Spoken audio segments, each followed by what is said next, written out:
ಮಾಡಲಿಕ್ಕೆ ಬರೋದಿಲ್ಲ. ಗುರುವಿನ ಆಜ್ಞೆ ಅಂತಂದ್ರೆ ಅದು ಬಹಳ ಶ್ರದ್ಧಾ ವಹಿಸಿ ಪಾಲಿಸಬೇಕು. ಶರಣ ಬಸಪ್ಪನವರಿಗೆ ಹೇಳ್ತಾರೆ, ಗುರು ಆಜ್ಞೆ ಆಗ್ಯದ, ನಿನ್ನ ಮದುವೆ ಆಗ್ತಿಯಲ್ಲ ಅದೇ ನನಗ ಗುರುಕಾಣಿಕೆ ಅಂತ ತಿಳ್ಕೊಂಡು. ಶರಣ ಬಸಪ್ಪನ ಮದುವೆ ಆಯ್ತು, ಬಹಳ ಅದ್ದೂರಿಯಾಗಿ, ಬಹಳ ಸುಂದರ, ಬಹಳ ಚಂದಾಗಿ ಮದುವೆ ಆಯ್ತು. ಮದುವೆ ಅಂತಂದ್ರೆ ಹುಡುಗಿ ಎಲ್ಲೇ ಇರ್ತಾಳ, ಹುಡುಗ ಎಲ್ಲೋ ಇರ್ತಾನ. ಅವರಿಬ್ಬರನ್ನ ನೋಡಿ ಬಂದ ಮೇಲೆ ಏನು ಮದುವೆ ಅಂತಿರಲ್ಲ, ಶಾರೀರಿಕವಾಗಿ ಸಂಬಂಧಗಳನ್ನ ಕುಡಿಸೋದು ಮದುವೆ ಅಲ್ಲ. ಮದುವೆ ಅಂತಂದ್ರೆ ಹೃದಯಗಳ ಸಮ್ಮಿಲನ ಅಂತ ಕರೀತಾರೆ. ನೋಡಿ ಎಷ್ಟು ಚಂದ ಹೇಳ್ತಾರೆ. ಮದುವೆ ಅಂತಂದ್ರೆ ಶಾರೀರಿಕವಾಗಿ ಸಂಬಂಧಗಳನ್ನ ಕೂಡಿಸೋದು ಮದುವೆ ಅಲ್ಲ, ಹೃದಯಗಳ ಸಮ್ಮಿಲನ ಅಂತ ಹೇಳ್ತಾರೆ ಜ್ಞಾನಿಗಳು. ಒಬ್ಬರನ್ನೊಬ್ಬರನ್ನ ಅರ್ಥ ಮಾಡ್ಕೊಳ್ಳೋದಕ್ಕೆ ಹೃದಯಗಳ ಸಮ್ಮಿಲನ ಅಂತ ಹೇಳ್ತಾರೆ. ಮದುವೆ ಮಾಡೋದು ದೊಡ್ಡದಲ್ಲ. ಬಹಳಷ್ಟು ಹಣಗಳನ್ನ ಖರ್ಚು ಮಾಡಿ ವಾದ್ಯ ವೈಭವಗಳನ್ನ ಕರೆಸಿ ಮದುವೆ ಮಾಡೋದು ದೊಡ್ಡದಲ್ಲ. ಆ ಮದುವೆ ಸಂದರ್ಭದೊಳಗೆ ಒಬ್ಬರಲ್ಲ, ಇಬ್ಬರಲ್ಲ, ನೂರಾರು ಜನ, ಸಾವಿರಾರು ಜನ ಬಂದು ಅಕ್ಷತೆಯನ್ನು ಹಾಕುವಂತ ಸಂದರ್ಭದೊಳಗೆ ಏನು ನಿಮಗೆ ಹಾರೈಸ್ತಾರಲ್ಲ, ಬಹಳ ಚಂದ ಹೊಂದಾಣಿಕೆಯಿಂದ ಹೋಗಬೇಕು. ಒಬ್ಬರೊಬ್ಬರನ್ನ ಅರ್ಥ ಮಾಡಿಕೊಂಡು ಜೀವನವನ್ನ ನಡೆಸಬೇಕು. ನಿಮ್ಮಿಬ್ಬರಲ್ಲಿ ಪ್ರೀತಿ, ವಿಶ್ವಾಸ, ನಂಬಿಕೆ ಅಂತಕ್ಕಂಥದ್ದು ಇರಬೇಕು ಅಂತ ತಿಳ್ಕೊಂಡು ಏನು ನಿಮಗ ಅಕ್ಷತೆ ಕಾಳನ್ನ ಹಾಕಿ ಹಾರೈಸಿ ಹೋಗ್ತಾರಲ್ಲ, ಆ ಹಾರೈಸುವವರ ವಿಶ್ವಾಸವನ್ನ ಗೆಲ್ಲುವಂತ ಕರ್ತವ್ಯ ಮದುವೆ ಆಗುವಂತ ವಧುವರರಿಗೆ ಅಂತ ಹೇಳ್ತಾರೆ. ವಧುವರರಿಗೆ ಮದುವೆ ಆಗೋದು ದೊಡ್ಡದಲ್ಲ. ಮದುವೆ ಆದ ಮೇಲೆ ಐತಿ ನೋಡ್ರಿ, ಗೃಹಸ್ಥ ಧರ್ಮದ ಪರಿಪಾಲನೆಯನ್ನ ಪಾಲಿಸೋದಲ್ಲ, ಅದು ಬಹಳ ದೊಡ್ಡದ. ಅದಕ್ಕೆ ಹೇಳ್ತಾರೆ ಧನ್ಯೋ ಗೃಹಸ್ಥಾಶ್ರಮ, ಧನ್ಯೋ ಗೃಹಸ್ಥಾಶ್ರಮ ಅಂತ ಹೇಳ್ತಾರೆ. ಧನ್ಯ ಸನ್ಯಾಸಾಶ್ರಮ ಅಂತ ಹೇಳಲಿಲ್ಲ, ಧನ್ಯ ಗೃಹಸ್ಥಾಶ್ರಮ ಅಂತ ಹೇಳ್ತಾರೆ.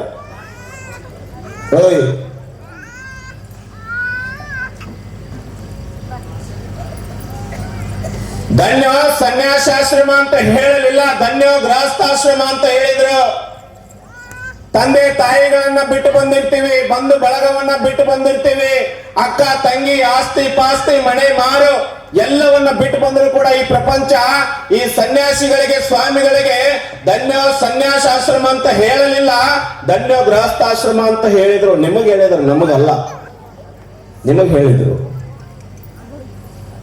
ಯಾಕೆ ಧನ್ಯ ಗೃಹಸ್ಥಾಶ್ರಮ ಅಂತ ಹೇಳಿದ್ರಂತಂದ್ರೆ, ಸಂಸಾರದೊಳಗಿದ್ದುಕೊಂಡು ಹೆಂಡತಿಯನ್ನ ಮಾಡಿಕೊಂಡು, ಗಂಡನನ್ನ ಮಾಡಿಕೊಂಡು, ನಾಲ್ಕಾರು ಮಕ್ಕಳನ್ನ ಹಡೆದು ಅತ್ತಿ ಮಾವಂದಿರನ್ನ ಬಹಳಷ್ಟು ಭಕ್ತಿ ಭಾವದಿಂದ ನೋಡಿ ಆ ಸಂಸಾರದೊಳಗಿದ್ರು ಕೂಡ ಆ ಪರಮಾತ್ಮನನ್ನ ನೆನೆದು ನೆನೆದು ನೆನೆದು ಪರಮಾತ್ಮನಲ್ಲಿ ಮುಕ್ತಿಯನ್ನ ಕಾಣ್ತಿರಲ್ಲ, ಅದಕ್ಕೆ ಧನ್ಯ ಗೃಹಸ್ಥಾಶ್ರಮ ಅಂತ ತಿಳ್ಕೊಂಡು ಹೇಳಿದ್ರು. ಧನ್ಯ ಗೃಹಸ್ಥಾಶ್ರಮ ಅಂತ ತಿಳ್ಕೊಂಡು ಹೇಳಿದ್ರು, ಧನ್ಯ ಸನ್ಯಾಸಾಶ್ರಮ ಅಂತ ಹೇಳಲಿಲ್ಲ. ಅದಕ್ಕ ಮದುವೆ ಆಗೋದೇನು ದೊಡ್ಡದಲ್ಲ. ಮದುವೆ ಆದ ಮೇಲೆ ಆ ಗೃಹಸ್ಥಾಶ್ರಮದ ಆಚರಣೆಗಳದಾವ, ನಡವಳಿಕೆಗಳೇನದಾವಲ್ಲ, ಅವುಗಳನ್ನ ಸರಿಯಾಗಿ ಪಾಲನೆಯನ್ನ ಮಾಡ್ಕೊಂಡು ಹೋಗೋದು ಆದ್ಯ ಕರ್ತವ್ಯ. ಬಹಳಷ್ಟು ದೊಡ್ಡ ಜವಾಬ್ದಾರಿ ಅಂತ ಹೇಳ್ತಾರೆ, ಬಹಳಷ್ಟು ದೊಡ್ಡ ಜವಾಬ್ದಾರಿ ಅಂತ. ನೋಡ್ರಿ, ಮದುವೆ ಅಂತಕ್ಕಂಥದ್ದು 3 ಅಕ್ಷರ ಅದಲ್ಲ. ಮದುವೆ, ಮಧು ಅಂತಂದ್ರೆ ಏನ್ರಿ? ಮಧು ಅಂತಂದ್ರೆ ಏನು? ಜೇನು. ಯಾವ ಮದುವೆ ಆದ ಮೇಲೆ ಗಂಡ ಹೆಂಡತಿ ನಂಬಿಕೆ, ಪ್ರೀತಿ, ವಿಶ್ವಾಸದಿಂದ ಹೋಗ್ತಾರಲ್ಲ, ಅವರಿಬ್ಬರ ಬಾಳೆ, ಅವರಿಬ್ಬರ ಜೀವನ ಮಧು ಅಂತಂದ್ರೆ ಜೇನಿನ ಹಾಗೆ ರುಚಿಯಾಗಿರ್ತದ ಅಂತ ಹೇಳ್ತಾರೆ, ಸಿಹಿಯಾಗಿರ್ತದ ಅಂತ ಹೇಳ್ತಾರೆ. ನಂಬಿಕೆ ಬೇಕು, ಪ್ರೀತಿ ಬೇಕು, ವಿಶ್ವಾಸ ಇರಬೇಕು ಅಂತ ಹೇಳ್ತಾರೆ. ಮದುವೆ ಲಾಸ್ಟ್ನೇ ಮದುವೆ, ಮದುವೆ ಆ ಪ್ರೀತಿ ನಂಬಿಕೆ ವಿಶ್ವಾಸ ಇರ್ಲಿಕ್ಕಪ್ಪ ಅಂತಂದ್ರ ಎಲ್ಲವೂ ಕೂಡ ಹಾಳಾಗಿ ಹೋಗ್ತದ ಅಂತ ಹೇಳ್ತಾರೆ. ಎಲ್ಲವನ್ನು ಕೂಡ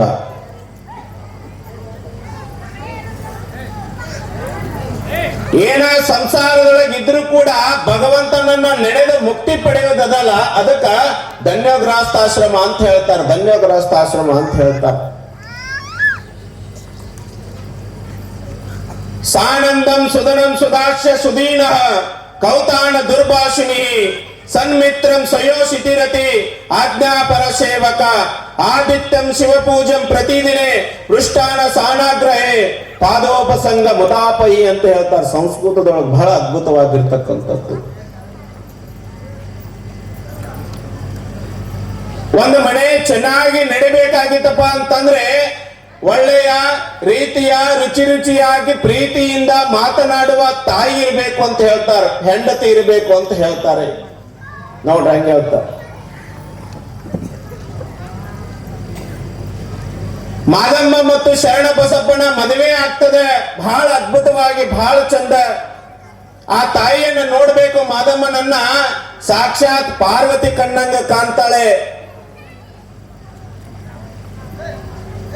ಮೈತುಂಬ ಸೀರೆಯನ್ನ ಉಟ್ಕೊಂಡು ತನಿ ಮೇಲೆ ಶರಗನ್ನ ಹಾಕೊಂಡು ಕೈ ಒಳಗ ಬಳೆಯನ್ನ ತೊಟ್ಕೊಂಡು ಮೂರ್ಬತ್ತು ಇಬತ್ತಿಯನ್ನ ಹಚ್ಕೊಂಡು ಅದರೊಳಗೂ ಕೂಡ ನಮ್ಮ ತಾಯಂದಿರು ಇಬತ್ತಿ ಹಚ್ಚಿದ ಮೇಲೆ ಕುಂಕುಮವನ್ನ ಹಚ್ಚಿದ್ರೆ ಸಾಕು, ಅವ್ರು ನೋಡೋದೇ ಒಂದು ಆನಂದ, ನೋಡೋದೇ ಒಂದು ಆನಂದ.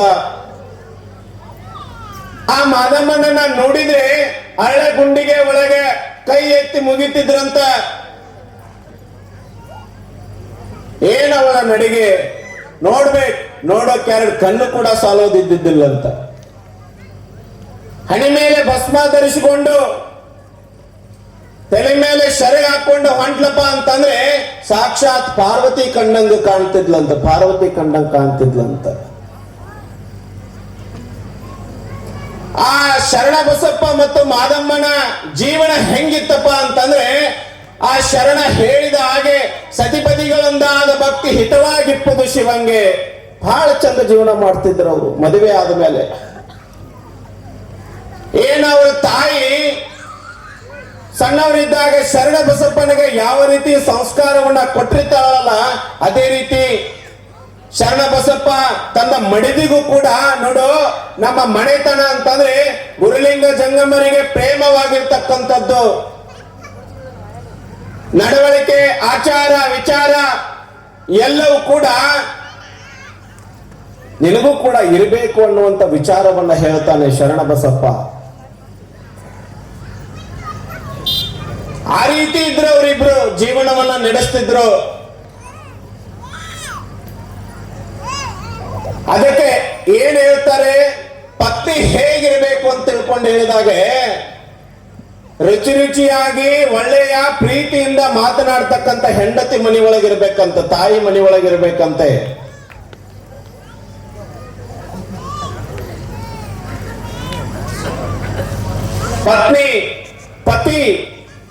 ಪತ್ನಿ ಅಂತಂದ್ರ ಕೇವಲ ಗಂಡನಿಗೆ ಪತ್ನಿಯಾಗಿರಬಾರದು, ಧರ್ಮ ಪತ್ನಿಯಾಗಿರ್ಬೇಕಂತ ಹೇಳ್ತಾರೆ. ಪತ್ನಿ ಅಂತಂದ್ರೆ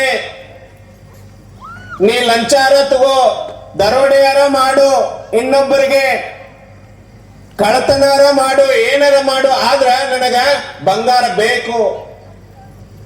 ನೀ ಏನ್ ಮಾಡ್ತಿ ನನಗೆ ಗೊತ್ತಿಲ್ಲ, ಆದ್ರೆ ನನಗೆ ಇವತ್ತು ಬಂಗಾರ ಬೇಕು ಅಂತ ತಿಳ್ಕೊಂಡು ಗಂಡನನ್ನ ಕೆಟ್ಟ ಹಾದಿ ಕಡೆ ಯಾರು ಕರ್ಕೊಂಡು ಹೋಗ್ತಾಳ, ಅದು ಕೇವಲ ಪತ್ನಿ ಆಗ್ತಾಳೆ.